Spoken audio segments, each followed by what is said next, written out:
Hello, everybody. This is Empowering Democracy. I'm your host, Joe Firestone. This is another Dump the Corruption show. And my topic for tonight is RFKJ's chance. RFKJ, of course, is Robert F. Kennedy Jr. And what I'm going to discuss here tonight is his renewed chance to make a run for the presidency, which can arise out of the ashes of his present campaign to run in the primary of the Democratic Party. Last night, I got an email from, of all people, Dennis Kucinich, Robert F. Kennedy's campaign manager.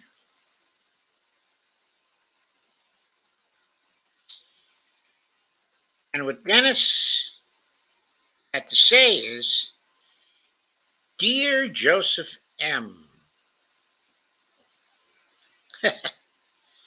thank you for your support of Mr. Kennedy's efforts to make every vote count in the Democratic primaries. Of course, I haven't really rendered any support yet, but you know how these things go. As you know, Democratic National Committee has created harsh restrictions which virtually forbid anyone from running against President Biden. 1, they refuse to schedule debates." Yes, they have. Amazing, isn't it? "They abandoned their pledge of neutrality and have basically combined the Democratic National Committee with the Biden campaign. 3, they will not permit Mr. Kennedy's votes to count in New Hampshire, even if he wins the primary, because he chooses to campaign there.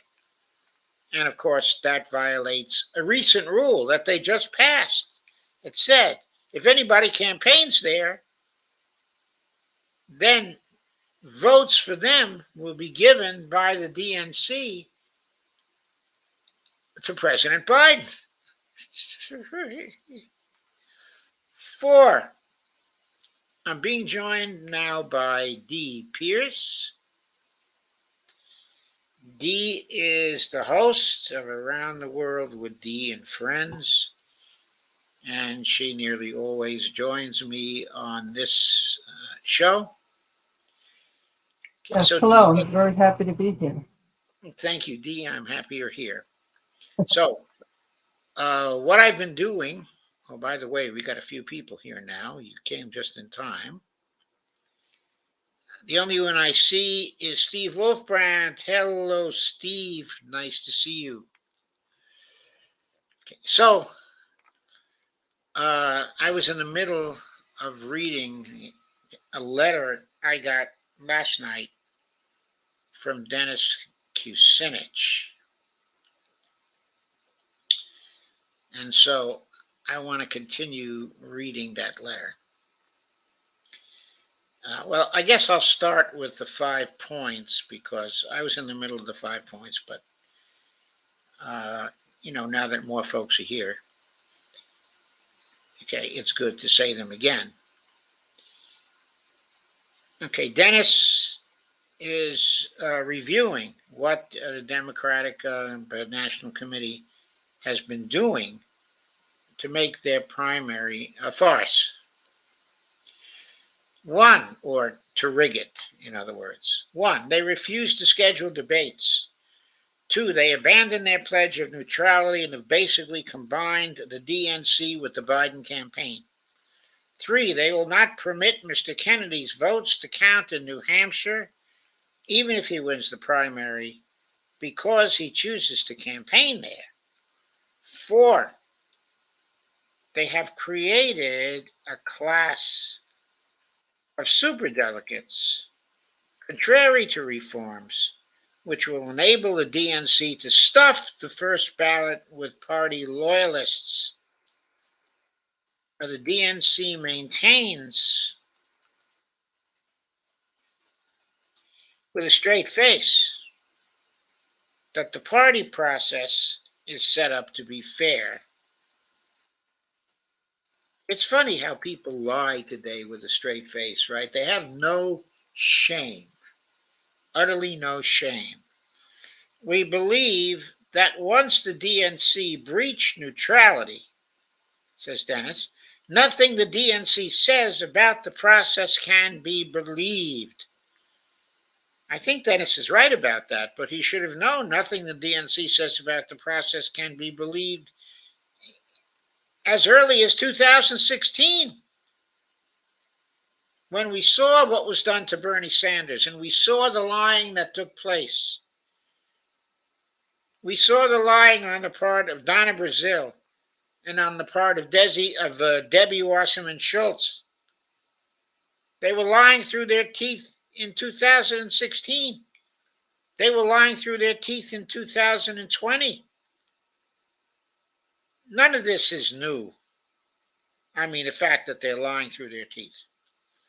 Support Mr. Kennedy's courageous efforts to hold the DNC accountable. Contribute, today, and then, of course, they got the various options for contribute this campaign. I don't see why anybody should contribute to his campaign, given the situation, if he continues within the Democratic Party. Anyway, the letter goes on. There is much at stake in the Democratic primary elections for president.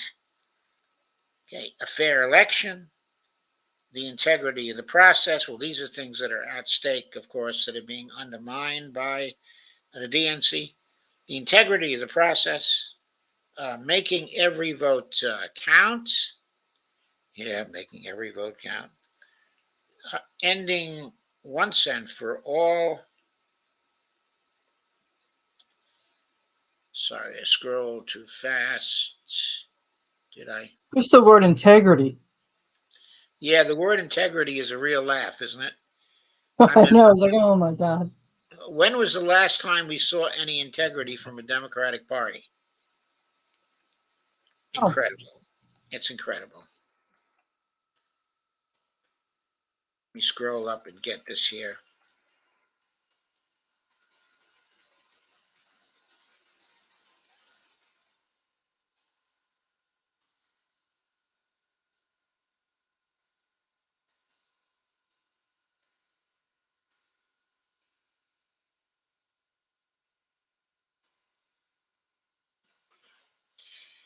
Ending once and for all the influence of superdelegates by whatever name. Ensuring that the person with the most votes in the primary is the nominee. Also eliminating the influence of corrupt interest groups.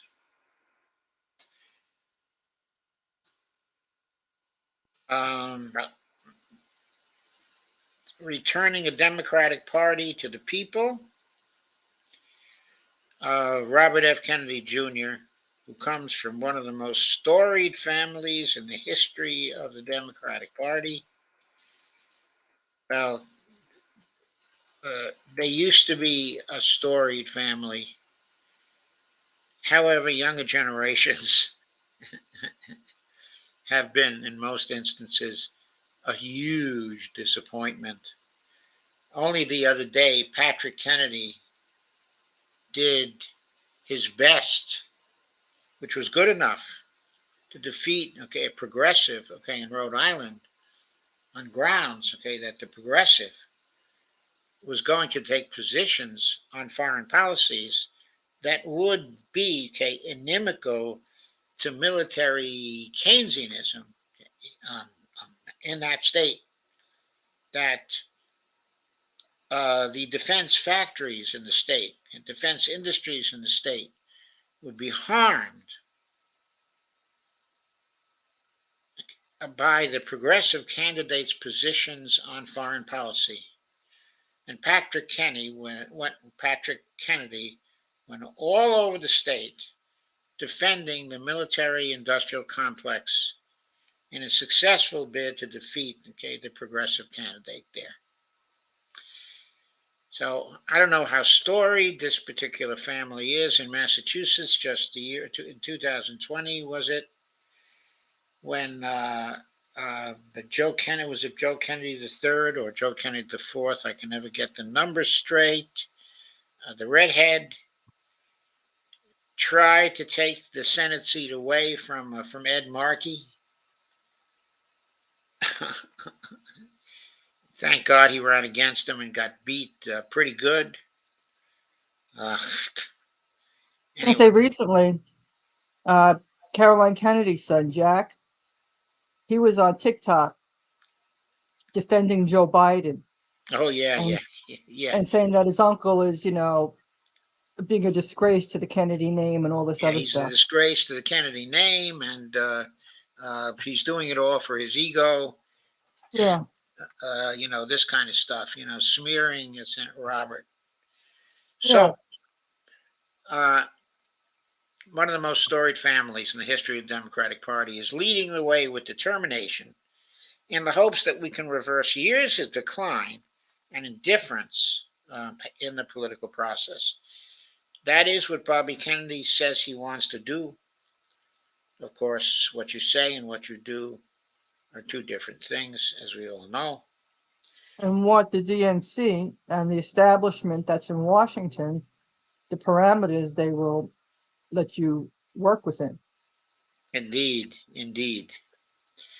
So going on, today America needs a fighter who is ready to restore the middle class and combat inflation, rising prices for fuel and food, high interest rates, stagnant wages, and all those factors that undermine the standard of living for Americans. Poverty is reaching deeply into communities across the nation, while our politics are becoming ever more polarized. And the article goes on, or the letter goes on, contribute now to support Robert F. Kennedy Jr. for president to heal the divide and reclaim our democracy. Then, this Thursday, September 14th, will be a milestone at the Democratic National Committee. Will the DNC correct course, or will it head towards defeat in 2024 and the dustbin of history? Let's stay in touch.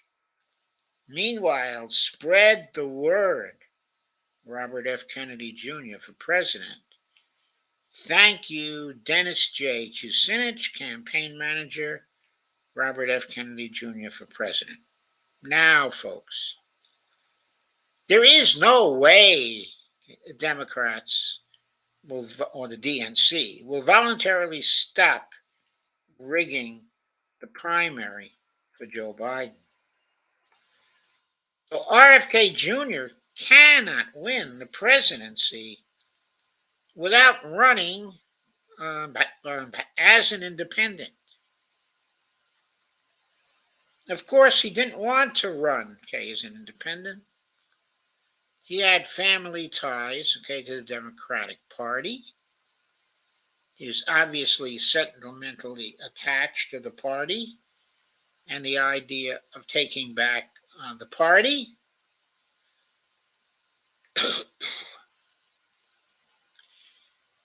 He's not going to do it with this particular DNC.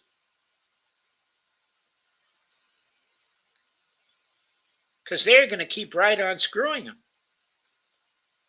There's no leverage he has to stop them. As far as I know, he hasn't even filed any lawsuits against them yet. So what can he do? What is his chance? From my point of view, he now has the chance to really change things. If he will only decide now that he's going to continue his campaign, okay, as an independent. And not simply that, but that he will continue his campaign as a dump the corruption Democrat, running on small donations alone, trying to repeat Bernie Sanders' performance in 2020, when Bernie raised $212 million before he dropped out. He dropped out, you recall, in the spring, before the big money really started flowing. Certainly, if Robert F. Kennedy constructs a dump the corruption campaign, and of course I had no idea whether he would do this, but if he ran a dump the corruption campaign, running against all the members of both parties who were taking big money, I'm sure he could raise as much money as Bernie Sanders raised, since he'd be running the whole time until the day of election. He could probably raise twice what Bernie Sanders raised in small donations. Now, I am not at all naive. I know that Joe Biden will be raising in the billions for his campaign if he stays with it. And Donald Trump will raise comparable money also. So Bobby Kennedy won't be able to match the money they're raising on small donations. But there could be a great equalizer in his campaign. That equalizer is the dump the corruption idea. The idea that he urged people to vote not just for the presidency, but for the Congress, for the House, for the Senate, for the state legislatures, and for all offices based on the idea that they vote against everybody who is taking big money. Now, I know that Robert F. Kennedy has been taking big money thus far. It's obvious. He has very large contributors to his campaign. I don't think there's any doubt about that. But he could stop taking the big money right now and run a small donation campaign from here on in, and then he would be in a position to run against both Joe Biden and Donald Trump on grounds that they are taking big money all over the place, and that if either of them is elected by the American people, that they will be bought by the interests. They will have been bought by the military-industrial complex, by the healthcare industrial complex.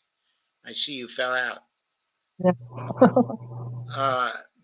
By all the other industrial complexes, the fossil fuel industrial complex. And so he can make that argument. Also, during his campaign, he has said, much to the dismay of the Red Berets and much to the dismay of the millions of people who were looking for Medicare for all, that he would not be in favor of Medicare for all because at this time it would be too heavy a lift and he wouldn't be able to get it through Congress. But he insists, he believes that Medicare for all is the best system and that it's the one we should have. Well, guess what?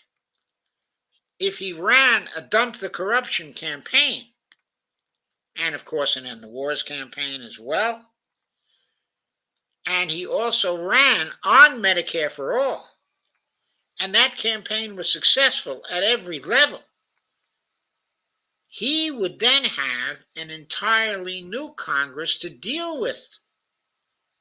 Everybody in the current House would be defeated because, as you know from my previous programs, everyone is taking big money, taking donations larger than $200 from individuals, taking bigger money from corporations, taking huge amounts of money from PACs, accepting super PAC support and failing to repudiate it, taking huge amounts of money from party committees. Everybody in Congress is doing that.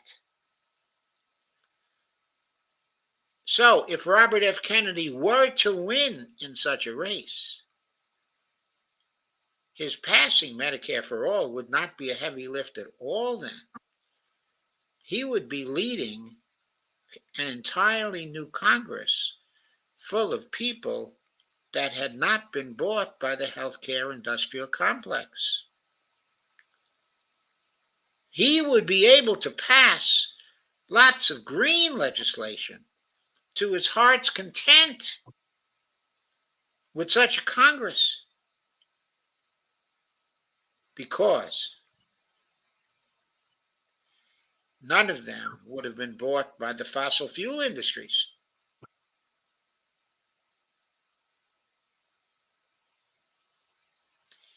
Of course, the whole Senate would not be replaced.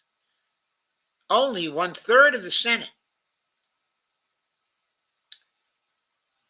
But if that 1/3 was swept out all at once by a dump the corruption campaign, the fear of God would be placed in the other 2/3 of the Senate.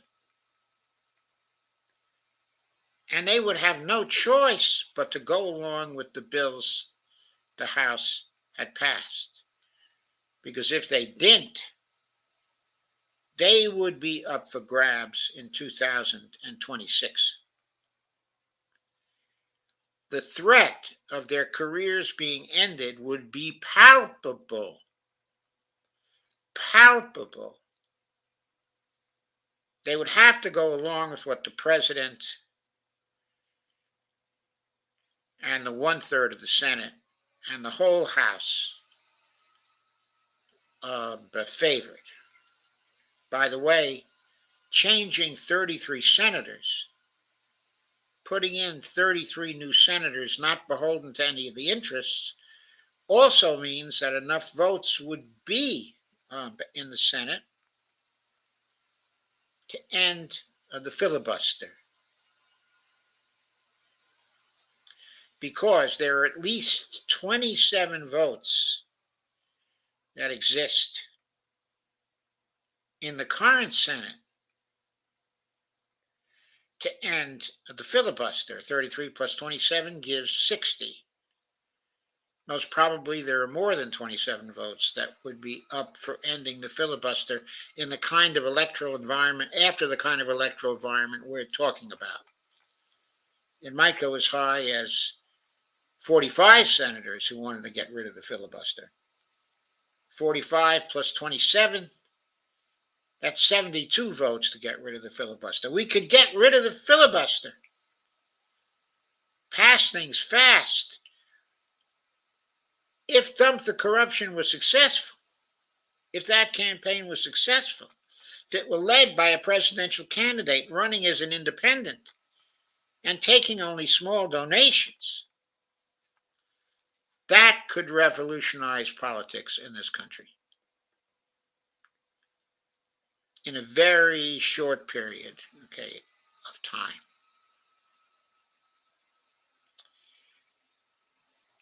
If Robert Kennedy really wants to win,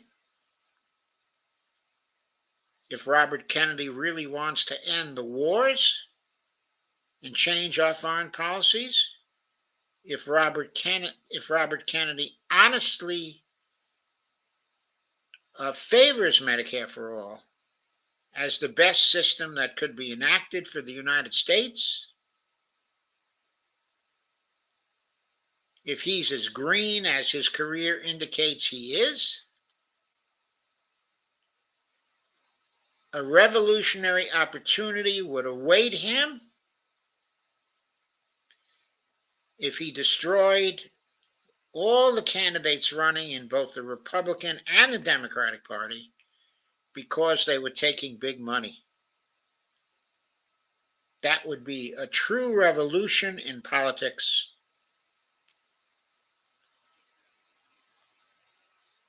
And I don't think he would have any trouble winning, because the toxic money raised against him would be of no use. It would only make his point. The more money they raised, the more it would be apparent that we need to get rid of the toxic money. And the only way to do that is to get rid of the people who are taking the toxic money.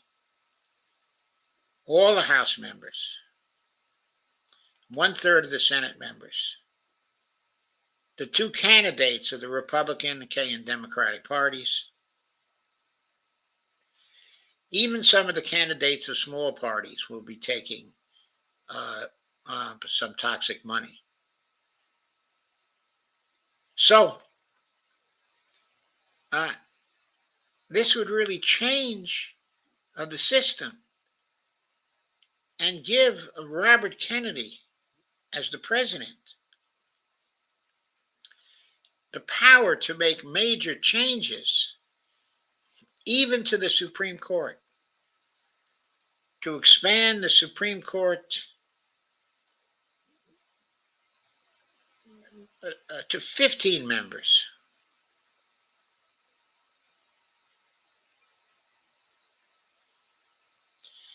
To impeach the Supreme Court, obviously corrupt justices like Sam Alito and Clarence Thomas. And we're probably going to find that Gorsuch and Kavanaugh and Amy Coney Barrett have been pretty corrupt, as well. So even a revolution on the Supreme Court would be possible. Not to mention, of course I'm going to mention it, a disempowering of the Supreme Court if the new Congress passes laws and uses Article 3, Section 2 to kick the Supreme Court out of the game of judicial review for that particular legislation.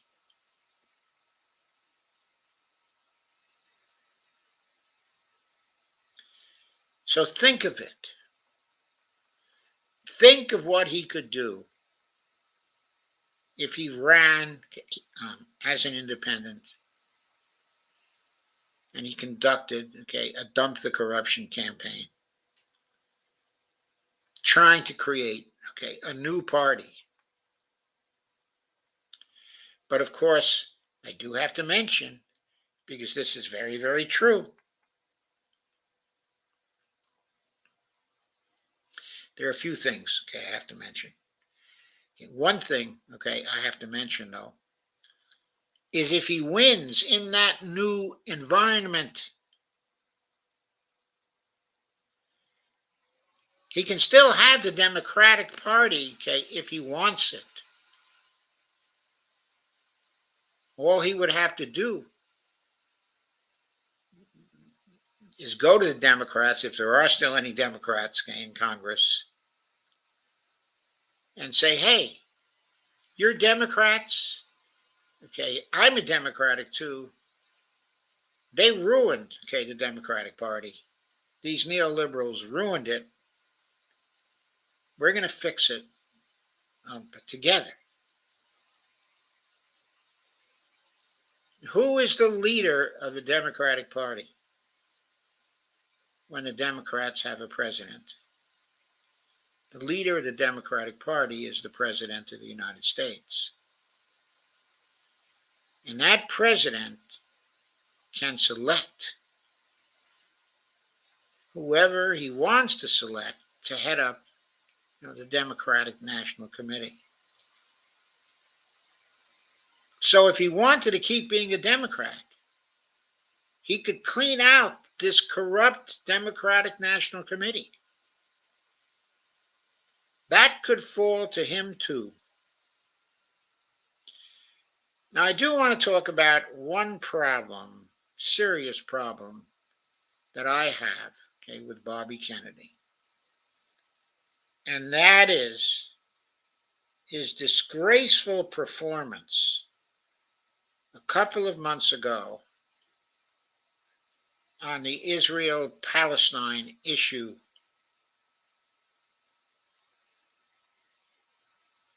His position stunk. Hey, Lisa, how you doing? His position stunk. Okay, it really did. Now, I suspect that he was taking on this position because he was looking for big money, thinking that he would need big money to have a chance against Joe Biden, in the primary. So he was playing the big money game then. But that's another advantage of running as an independent and playing the dump the corruption game. Because if he were doing that, he would have no need to worry about the AIPACs of the world and the UDPs of the world and the Adelson widows of the world. He wouldn't have to worry about them at all. And then he could take a fair position on Israel, which I believe that he would, because the position he did take is terribly inconsistent with his personality and his position on many other issues. It's just terribly inconsistent. It cannot be sitting well with him. It cannot be sitting well with Dennis Kucinich either. I mean, when Dennis was in the Congress, he was one of the few people who cared at all about Palestinian rights.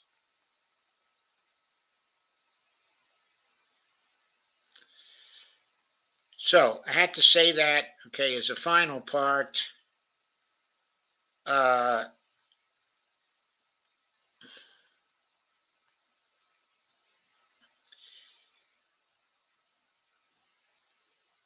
think I've really said my piece for tonight. Dee, would you like to add to this, in any way? Obviously, I'm proposing that Robert Kennedy run that kind of campaign. I'm proposing he would have a chance to win that, and that's his best shot right now because he can't win as a Democrat. So what do you think? Yeah, he can't win as a Democrat. We know that.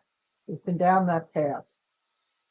An independent, and he would bring life to dump the corruption.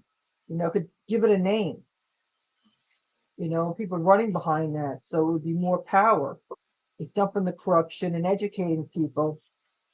And most of the people who support him that are progressive, they understand what's happening in Palestine. I know he has support with Democrats and Republicans. So I think, be going independent would be a benefit, and he could pretty much have like a revolution. If he combined it with the dump the corruption thing, it's so key to combine it, okay, with the dump the corruption thing, because he's right.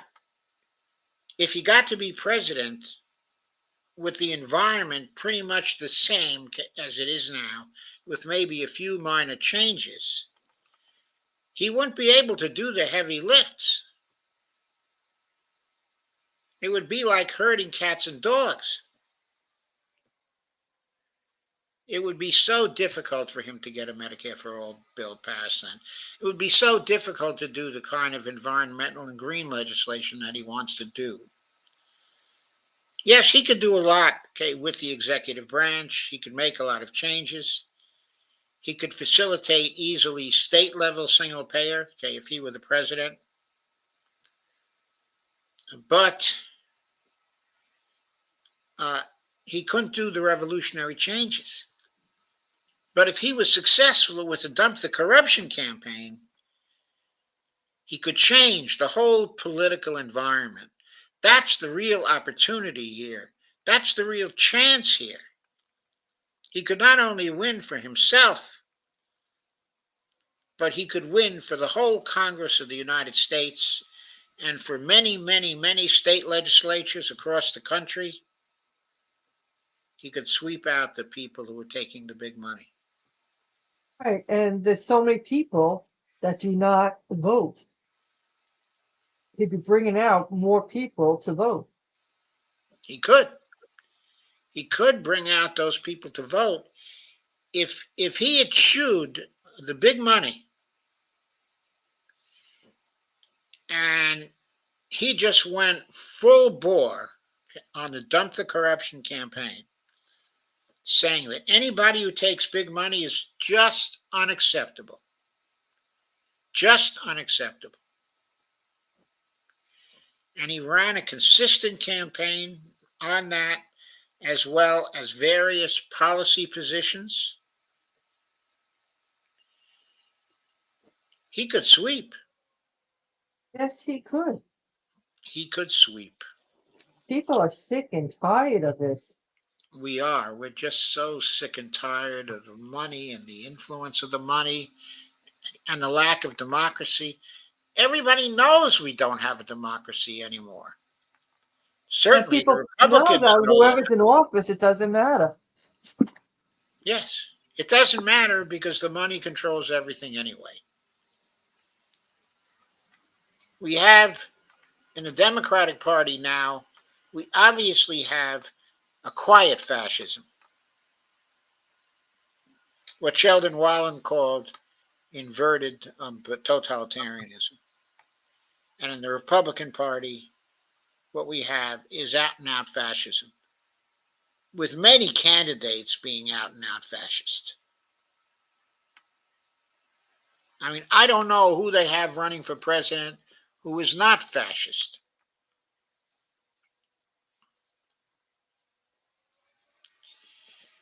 But we could have a whole new Republican Party. There would be Republicans who would be running in the primaries and who would follow the dump the corruption notion. And Republicans could vote for them with a clear conscience. So this would not be a case of getting rid of all the Republicans. It would just be a case of getting rid of the Republicans who were bought. That's the essence of this, getting rid of the bought people. So let's get to the comments here. We have a lot of comments. Steve says hello, Doc, of course. And Dee says hello to everybody. And Jim Bird says, hey, all.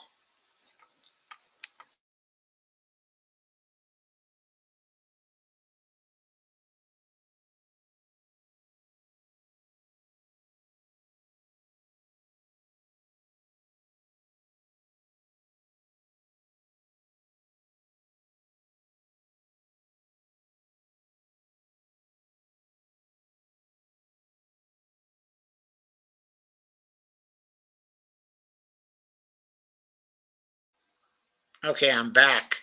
Sorry, okay, I had a problem with my connection. Steve Wolfbrand says superdelegates is rigged. Yes, Steve, the superdelegates are completely and entirely rigged. Can you hear me now, Dee? Yes, I can hear you. Okay, great. I'm glad I'm back. I thought I was, but I wasn't totally sure. Steve Ghostart says, the DNC equals do not consent. Steve Wolfman said, I support RFK because he knows the deep state killed his family, okay, and many others. Yes, and I think he'll try to do something about the deep state too.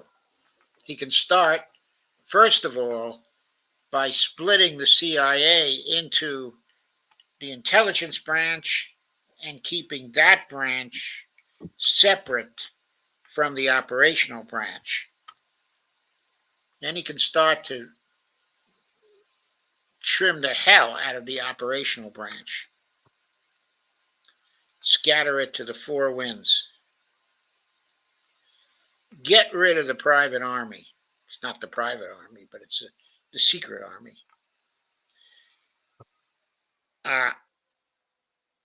Evelina's here. Hello, Evelina.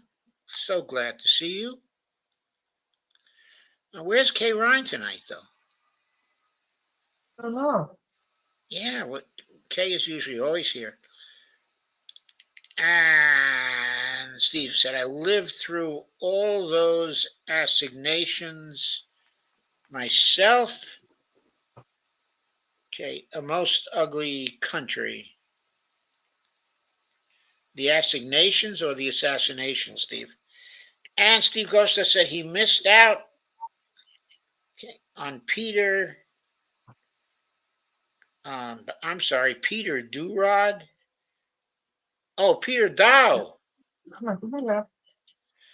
Oh, you're speaking of Peter Dow, right?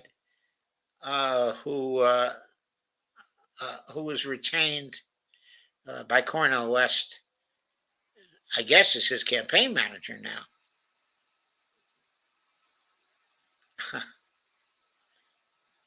I see. Steve Wolfman says, hi, go start.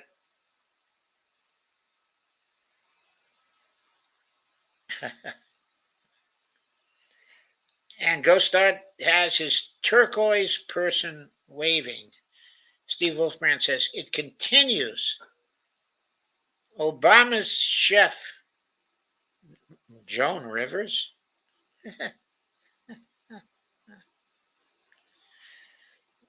And Go Start says, alien COVID-24. Go Start says, electoral politics is a fool's errand. Not if we dump the corruption, Steve Go Start. Not if we dump the corruption. Then it will no longer be a fool's errand. Steve Wolfman, even RFK Jr. is a suspect. Plane crashes are assassins more often than not. I know.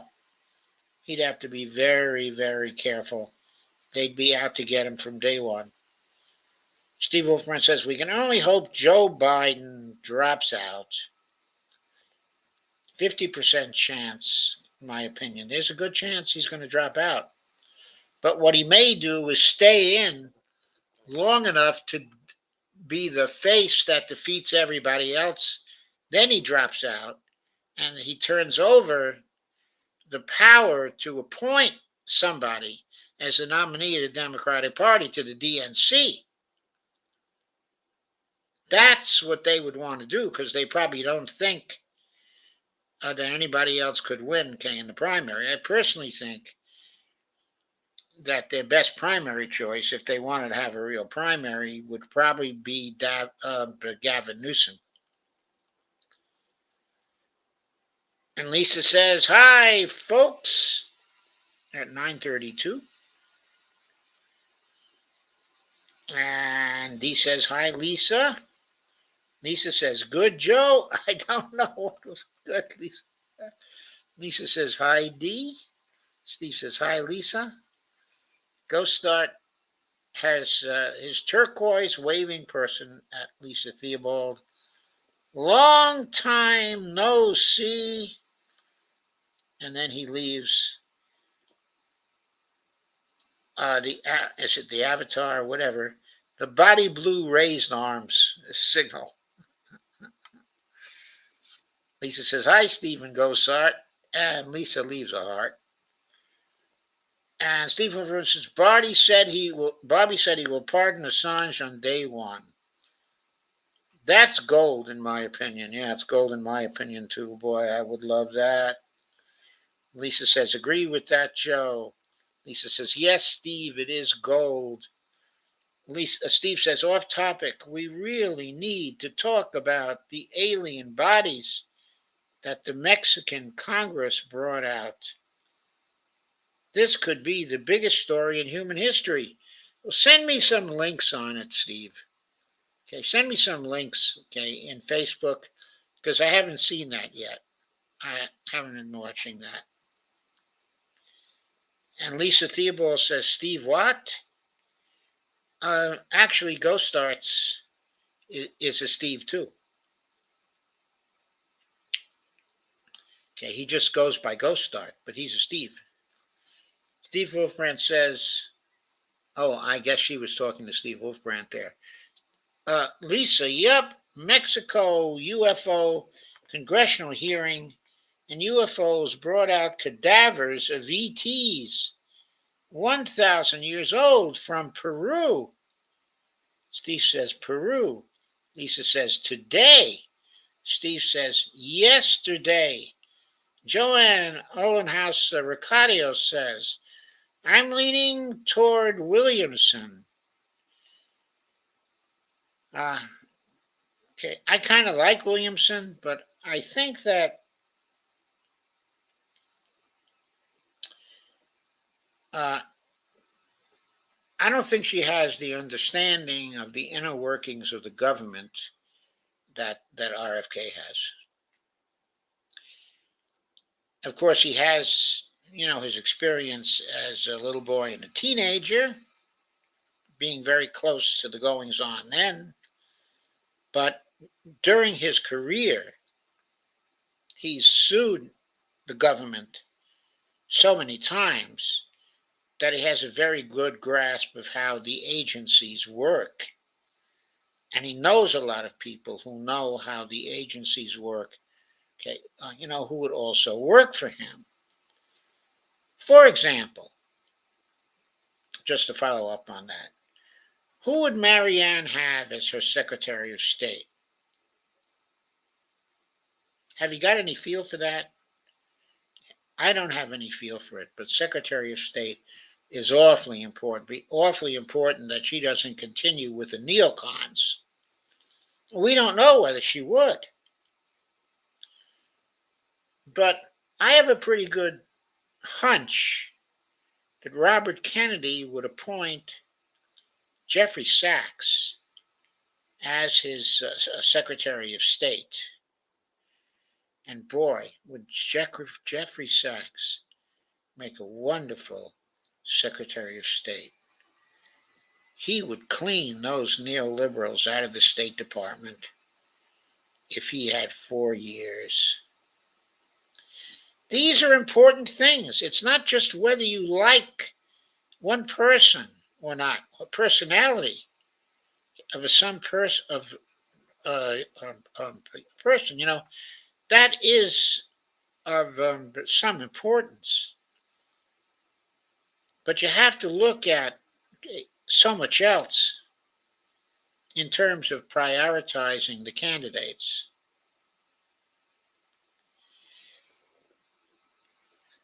Now, I will get to the issue of how we prioritize candidates in future broadcasts.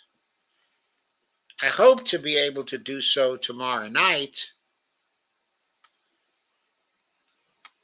But I don't know if I'll be able to do that, though, tomorrow night. But you will know if I can do that tomorrow night.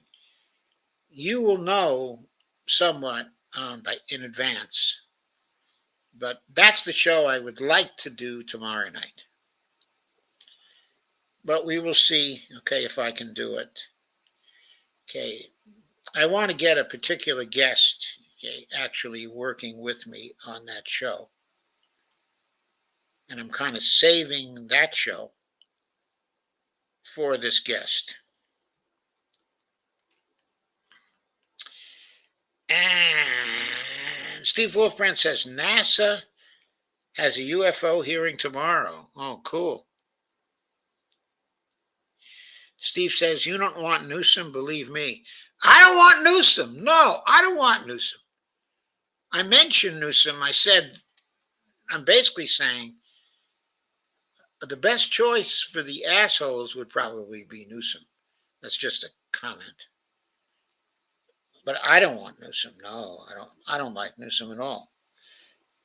Williamson has big holes in foreign policy. It's not really plausible, and I entirely agree with Lisa. Notice, I wouldn't be surprised. Okay, I think Williamson, okay, and Robert Kennedy seem to be somewhat close, okay, on Israel and Palestine. But you know, there's a big difference because we don't have any feel whether Williamson will go along with the same kind of people who've been running our foreign policy since the days, okay, of Ronnie Reagan. And who also had great influence in foreign policy, okay, in Nixon's administration and in Ford's administration. Same people. They got kicked out during Jimmy Carter's administration, but they came back, okay, under Reagan. And they've been running foreign policy ever since. And they're the ones who have gotten us into the fix that we are in foreign policy today.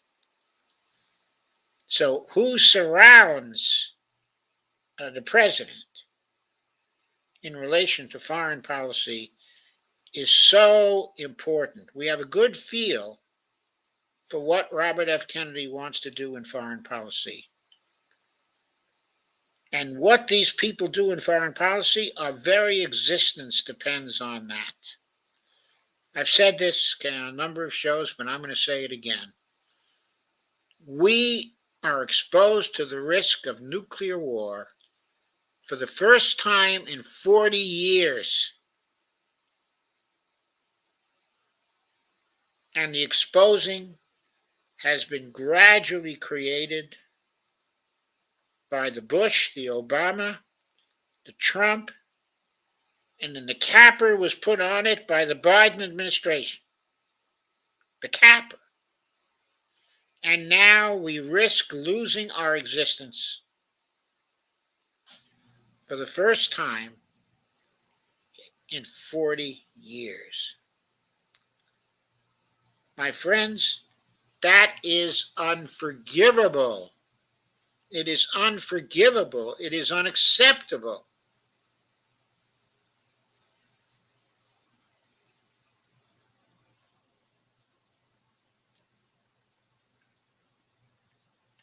Lisa says Sachs would be awesome.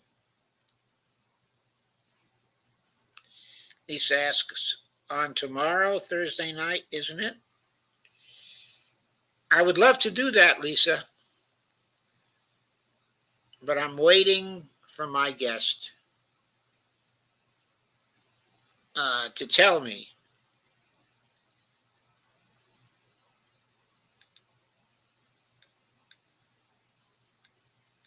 that they will be available tomorrow. Joanne says, agree, her being successful is dependent on electing progressives, but down the line. And Lisa says, laugh out loud, laugh out loud, laugh out loud.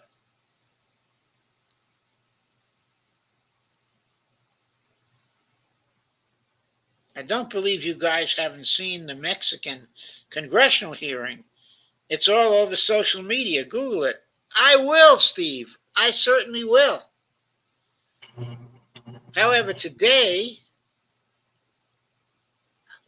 I was joining Bonnie so she could do a jewelry show, and I was occupied for most of the day with that. Okay, and after it was over, I had to schedule this show. I just didn't have time to go through the news of the day. I apologize.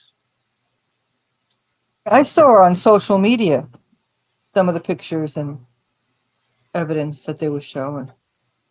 Yeah, Quite interesting. I didn't get a chance to check in with social media today, except I did a little bit of tweeting because some character on Twitter, I'll probably cover this on Friday, some character on Twitter who's been following me for years tells me, in a tweet, has the nerve, has the gall to tell me that states do not issue the currency. He's telling me, the author of 7 books on MMT, as if I don't know that states don't have the power to issue U.S. currency. I mean, it's really just too much.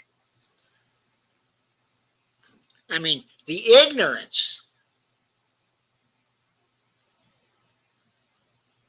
is just incredible. Lisa said, we've been a tad busy these days. I'm under a rock lately. Ghost Start says, paper mache.